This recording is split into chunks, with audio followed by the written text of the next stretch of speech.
Friends, आज हम बात कर रहे हैं यस बैंक की और साथ में हम बात करेंगे स्टेट बैंक ऑफ इंडिया की। आज दोनों बैंकों को हम साथ में डिस्कस करेंगे। उसके पीछे वजह यह है कि एसबीआई की तरफ से एक बड़ा निर्णय लिया जा सकता है यस बैंक को लेकर, तो उसको हम आगे डिस्कस करेंगे। साथ में एसबीआई का क्वार्टर 4 का रिजल्ट भी आने वाला है, उसके आगे बहुत सारी ऐसी संभावनाएं बनने लगी है कि एसबीआई में आगे भयंकर तेज़ी बन सकती है। तो उसके पीछे वजह क्या है और क्वार्टर 4 के रिजल्ट के पहले उसके अंदर की जो भी संभावना है उसको तलाशेंगे। साथ में बैंक की तरफ से शानदार डिविडेंड की भी घोषणा की गई है, उसको भी हम जानेंगे। और फ्रेंड्स, गिरावट के बाद यस बैंक का स्टॉक फिर से दौड़ने लगा है। आज करीब 1.5% की तेज़ी बनी। तो क्या यह स्टॉक अब दौड़ने लगेगा? और जो मैनेजमेंट है वो अपनी तरफ से पूरी कोशिश कर रहा है कि यस बैंक को फिर से पटरी पे लाया जाए, और उसके लिए जो 2 ऑप्शन है वो क्या है उसको हम जानेंगे इस वीडियो के माध्यम से। फ्रेंड्स, साथ में क्या एसबीआई में इस समय हमें निवेश करना चाहिए, क्योंकि अभी स्टॉक काफ़ी ज़्यादा बढ़ चुका है। तो क्या यहाँ से और आगे तेज़ी बन सकती है या फिर इसमें गिरावट की संभावना है? तो सारी की सारी संभावना इस वीडियो के माध्यम से तलाशेंगे। लेकिन फ्रेंड, उससे पहले अगर आप पहली बार हमारे चैनल पे आए तो चैनल को सब्सक्राइब कर दीजिए। चलो फ्रेंड, वीडियो स्टार्ट करते हैं। मैं हूँ आपका दोस्त एसबी दवे और हमारे अपने चैनल ऑनलाइन कमाई में आपका बहुत बहुत स्वागत है। फ्रेंड, जैसे कि आपको पता ही है, यस बैंक को आरबीआई ने जब फिर से शुरू करने की कोशिश की तो सारा का सारा जो कंट्रोल था वो एसबीआई के हाथ में दिया। एसबीआई को उसका बड़ा स्टेक होल्डर बनाया, तो एज ए प्रमोटर है आज यस बैंक के अंदर एसबीआई, क्योंकि उसकी 30% की स्टेक है। और इसीलिए एसबीआई ने अपनी तरफ से सबसे काबिल व्यक्ति यानी प्रशांत कुमार को पूरी इस टीम की बागडोर संभालने को दी, उनको एमडी और सीईओ बनाया। और तब से लेकर प्रशांत कुमार ने लगातार बहुत ही अच्छे निर्णय लिए और उन डिसीजन के बल पर आज यस बैंक ने एक अच्छा मुकाम हासिल कर लिया है। यस बैंक ने जो पिछले 1 साल पहले मार्च महीने में डूब चुकी थी, उस मार्च के बाद फिर से मार्च आने पे यानी 1 साल के अंदर अपनी डिपॉजिट के अंदर करीब 55% की वृद्धि की है। तो बहुत बड़ा एक अचीवमेंट है यस बैंक के लिए। और अब आगे जो प्रॉब्लम है यस बैंक की वो सबसे बड़ी है उसका प्रॉब्लम एनपीए का, तो उसके लिए भी निपटारे की कोशिश के तहत कार्रवाई की जा रही है कि उसके लिए क्या किया जाए। तो फ्रेंड्स, यस बैंक इस एनपीए से अपना निपटारा चाहती है। प्रशांत कुमार की टीम ने पहले से ही ये कहना शुरू कर दिया था कि किसी भी तरह से हमें इस एनपीए से निपटारा चाहिए। और सबसे बड़ी बात, प्रशांत कुमार ने जो ये एनपीए है ये आगे जाके मुसीबत न बने, इसके लिए एक बड़ा प्रोविज़न रखा, यानी 79% का जो उनका बैड लोन है उसको कवर कर लिया है प्रोविज़न के माध्यम से। यानी 80% जो भी बैड लोन है वो बैंक को अब आगे मुसीबत में नहीं डाल सकता। सिर्फ 20% ही बैड लोन है जो इनके लिए अभी फ़िलहाल मुसीबत बना हुआ, तो उसके लिए भी वो लगातार एग्रेसिव तरीके से रिकवरी कर रहे हैं। और जो 20% का जो उनका बैड लोन है वो आने वाले 1 से 2 साल में रिकवर करने की उनकी पूरी संभावना उन्होंने तलाश ली है। साथ में फ्रेंड्स, अगर ये जल्द से जल्द ये उनके बैड एनपीए का निपटारा नहीं होता है तो फिर दूसरी ऑप्शन भी सामने खोज रहे हैं प्रशांत कुमार। और एसबीआई और प्रशांत कुमार की तरफ से ये सोचा जा रहा है कि क्यों ना फिर इसके अंदर एक किसी बड़े पार्टनर को लाया जाए जो एक बड़ा फंड लेकर आए यस बैंक के अंदर। तो अगर किसी का बड़ा फंड इसके साथ जुड़ जाता है तब तो फिर एनपीए होने के बावजूद भी यस बैंक की सेहत में बहुत जल्द सुधार हो सकता है, क्योंकि फिर एक फ्रेश अमाउंट जुड़ेगी यस बैंक के कारोबार के साथ में। तो वहाँ से यस बैंक बहुत जल्द वापस रिकवर हो सकती है और एक अच्छी पोजीशन में पहुँच सकती है। तो इस तरह से फिलहाल जो प्रशांत कुमार का मैनेजमेंट है वो ये पूरी तरह से कोशिश कर रहा है। इसके लिए उन्होंने 2 रास्ते खोजे हुए हैं, या तो किसी भी तरीके से इस बैड बैंक के माध्यम से इस बैड लोन का निपटारा किया जाए, जो फिलहाल सपना आगे जाके सच हो सकता है, क्योंकि अगले महीने से एसबीआई के द्वारा पद्म कुमार की जो अपॉइंटमेंट की गई है बैड बैंक के सीईओ के लिए, तो वहाँ से कुछ पॉजिटिव न्यूज़ निकल कर आ सकती है बैड बैंक बनने के बाद। अगर ये नहीं होता है तो फिर इनकी जो मैनेजमेंट है प्रशांत कुमार की वो ये डिसीजन लेने की कोशिश करेंगे कि किसी बड़े फंड हाउस को साथ में जोड़ा जाए यस बैंक के साथ में, ताकि उनके नए फंड के साथ में यस बैंक फिर से अपनी नई ऊर्जा के साथ में काम करना शुरू कर दे। तो ये 2 रास्ते हैं जो आगे जाके ढूंढे जा सकते हैं। फ्रेंड्स, एक बार हम आज के कारोबार को डिस्कस कर लेते हैं। आज यस बैंक के स्टॉक में तेज़ी अच्छी बनी है। स्टॉक ओपन हुआ 13.25 पर, हाई बनाई 13.40 की और लो है 13.25 का।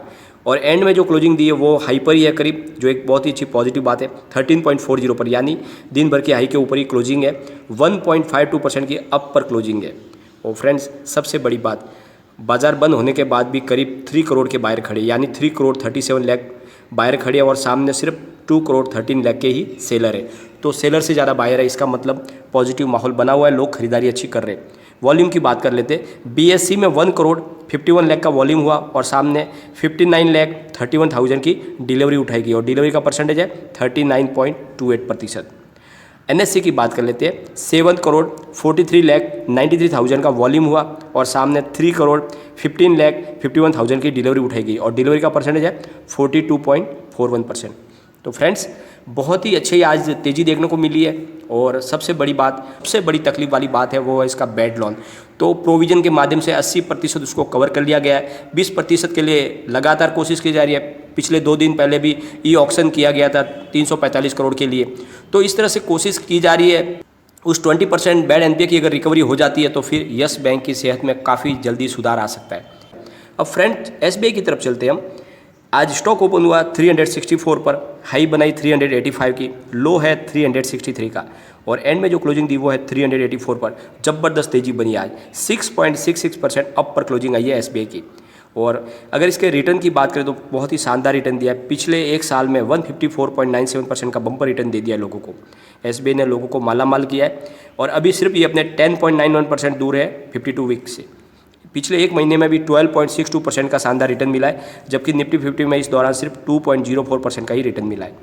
और इसके वॉल्यूम की बात करें तो आज ज़बरदस्त वॉल्यूम में बढ़ोतरी हुई है, जो पिछले एक महीने से लगातार एक ही वॉल्यूम चल रहा था। एक महीने पहले 5 करोड़ का वॉल्यूम था, एक सप्ताह पहले भी 5 करोड़ था, कल भी 5 करोड़ था, लेकिन आज 12 करोड़ का वॉल्यूम हुआ। और इसके पीछे वजह है SBI का आने वाला रिजल्ट। ये आने वाली 21 मई को फ्राइडे को आने वाला है Q4 का रिजल्ट और एनालिस्टों का मानना है कि रिजल्ट इस बार बहुत अच्छा रह सकता है। SBI ने पर शेयर पर अपना डिविडेंड देने की भी घोषणा की है। SBI की तरफ से 2.60 यानी ₹2.60 का डिविडेंड दिया जाएगा पर शेयर के ऊपर, जो एक बहुत ही बड़ी अच्छी बात है फ्रेंड्स। और Q4 के रिजल्ट के पहले ही एक्सपर्ट का जो प्रेडिक्शन है उनका कहना है कि ऑपरेटिंग प्रॉफिट में करीब 15% की ईयर ऑन ईयर बेसिस पर बढ़त देखने को मिल सकती है। और बैंक ने अपने बैड लोन से काफ़ी रिकवरी भी अच्छी की है और कोविड-19 की वजह से SBI की तरफ से एक बड़ा प्रोविज़न भी रखा जा सकता है। लेकिन SBI की जो परफॉर्मेंस है उसमें काफ़ी अच्छी रिकवरी देखने को मिल सकती है और रिजल्ट शानदार आ सकता है। और इस वजह से स्टॉक के अंदर आज ज़बरदस्त तेज़ी बनी हुई है। तो हमें 21 मई का इंतजार करना होगा रिजल्ट के लिए। लेकिन फ्रेंड्स भले ही SBI के स्टॉक में करीब 154% का रिटर्न एक साल में मिल चुका है, लेकिन आगे भी इसमें बहुत ही ज़्यादा संभावनाएं बन रही है। और जैसे कि रिसर्च एनालिस्ट लगातार कह रहे हैं कि इसकी जो वैल्यूशन है ओरिजिनल वैल्यू बहुत ज़्यादा है। अभी भी इसकी जो वैल्यू है वो दूसरे प्राइवेट सेक्टर के बैंकों से काफ़ी अच्छी है और इसको अभी अंडर वैल्यू ही ये स्टॉक बना हुआ है। तो यहाँ पर अगर इन्वेस्टमेंट करते हैं और इसकी रीवैल्यूशन की जाती है तो ये स्टॉक आराम से आपको 1000 तक जाता हुआ दिखाई देगा। तो अगर आप 1 से 2 साल का नज़रिया लेके चले तो आपको ये 1000 में जाता हुआ स्टॉक दिखाई दे सकता है। तो बिल्कुल इन्वेस्टमेंट के लिए बहुत ही अच्छा स्टॉक लग रहा है। और सबसे बड़ी बात फ्रेंड, SBI का 30% का स्टेक है यस बैंक के अंदर। तो SBI अपनी तरफ से पूरी चिंता कर रही है कि यस बैंक का ये जो मैटर है इसको क्लियर किया जाए, जल्द से जल्द यस बैंक को प्रॉफिट में लाया जाए। जिस तरह से इस बार बड़ा लॉस दिखाया गया वो प्रोविजन की वजह से था, लेकिन फ्रेंड्स अभी भी यस बैंक डरी हुई है और इस वजह से वो बड़े कॉर्पोरेट घराने को लोन नहीं बांट रही है, क्योंकि पिछली बार जो बैंक डूबी उसकी वजह कॉर्पोरेट घराने ही थे, वहाँ से ही बहुत ज़्यादा ये NPA बनाए। तो इस वजह से वो बड़े कॉर्पोरेट घराने को लोन देने से बच रहे फ्रेंड्स। और इस वजह से अभी फ़िलहाल यस बैंक उतना लोन नहीं दे पा रही है जितना उनको देना चाहिए। तो इस वजह से SBI कोशिश कर रही है कि जल्द से जल्द इसमें कोई बड़ा प्राइवेट पार्टनर जोड़ा जाए ताकि यस बैंक फिर से अच्छे से चलने लगे। तो आगे आने वाले दिनों में ये खबर हमें सुनने को मिल सकती है कि यस बैंक बहुत जल्द किसी के हाथों में सौंपी जा सकती है, क्योंकि फ़िलहाल इसका पूरा का पूरा कंट्रोल फिर सिर्फ और सिर्फ SBI के हाथ में है। और किसी भी तरीके से यस बैंक की सेहत जरूर सुधरेगी और ये स्टॉक के अंदर आपको बहुत ही ज़्यादा अच्छा रिटर्न मिल सकता है, मल्टी बैगर रिटर्न इस स्टॉक के अंदर मिल सकता है। सबसे बड़ी बात, SBI ने बहुत ही शानदार आज परफॉर्मेंस दिखाई और आगे भी इसमें तेज़ी जारी रह सकती है। तो निवेश के लिए स्टॉक बहुत ही अच्छा है SBI। और अगर आपने यस बैंक में निवेश किया हुआ है तो थोड़ा सा आपको 1 से 2 साल का नजरिया रखे, आपको प्रॉफिट डेफिनेटली अच्छा मिलेगा। लेकिन फ्रेंड कोई भी इन्वेस्टमेंट करने से पहले अपने फाइनेंशियल एडवाइजर से एक बार एडवाइस ले ले या अपना खुद का रिसर्च करें, क्योंकि मैंने वीडियो आपके एजुकेशनल पर्पज़ के लिए ही बनाया है। वीडियो पसंद आए तो लाइक से जरूर कीजिए और चैनल को सब्सक्राइब कर दीजिए। Thank you friend.